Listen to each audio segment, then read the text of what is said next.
We need to reset the engine maintenance light on a 2011 Rav4. Turn the key from lock to accessory. Do not turn the engine on. Go to trip A by pushing the odometer trip selector button. Keep that button pushed and turn the ignition key back to the lock position.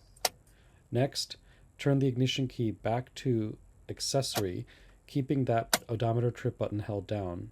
Do not turn the ignition on. The computer will reset the engine maintenance light.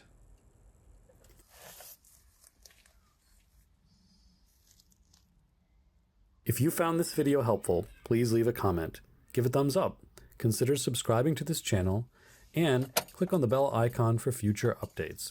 Thank you for watching.